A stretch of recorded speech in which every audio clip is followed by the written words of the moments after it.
వీర తెలంగాణ సాయుధ రైతాంగ పోరాటం వారోత్సవాలను తెలంగాణ రైతు సంఘం, వ్యవసాయ కార్మిక సంఘం ఆధ్వర్యంలో తెలంగాణ రాష్ట్ర వ్యాప్తంగా సదస్సులు, సెమినార్లు నిర్వహించి వీటన్నిటిని జయప్రదం చేయాలని మేము కోరుతా ఉన్నాం.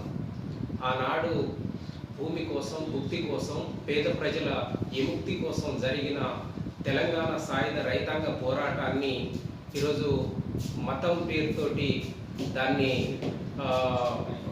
పులిమే ప్రయత్నం అనేది జరుగుతూ ఉంది. ఆ పోరాట స్ఫూర్తిని కొన్ని మతోన్మాద సంస్థలు పక్కదారి పట్టించే ప్రయత్నము చేస్తూ ఉన్నారు. ఆ పోరాటంలో ముస్లింలు, హిందువులు అందరూ భాగస్వామ్యమయ్యారు. కానీ ఆ పోరాటాన్ని రూపుమాపడం కోసం, ఆ చరిత్రను వక్రీకరించే ప్రయత్నాన్ని పాలక వర్గాలు ప్రయత్నం చేస్తూ ఉన్నాయి.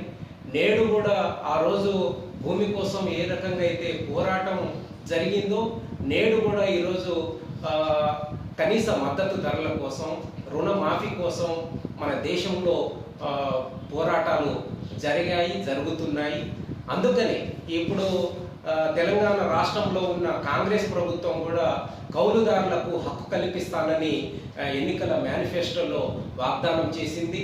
కొన్ని పథకాలను కూడా ప్రకటించడం జరిగింది. కానీ వాటి మీద ఇప్పటి వరకు మాట్లాడట్లేదు.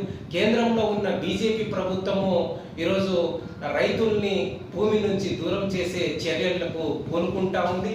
అందుకనే గత తెలంగాణ సాయుధ రైతాంగ పోరాట స్ఫూర్తితోటి తెలంగాణలో కూడా ఆ పోరాటాన్ని స్మరించుకుంటూ మరో పోరాటానికి ఇక్కడున్న రైతాంగము, ప్రజలు సిద్ధం కావాలని ఈ సందర్భంగా తెలియజేస్తున్నాను.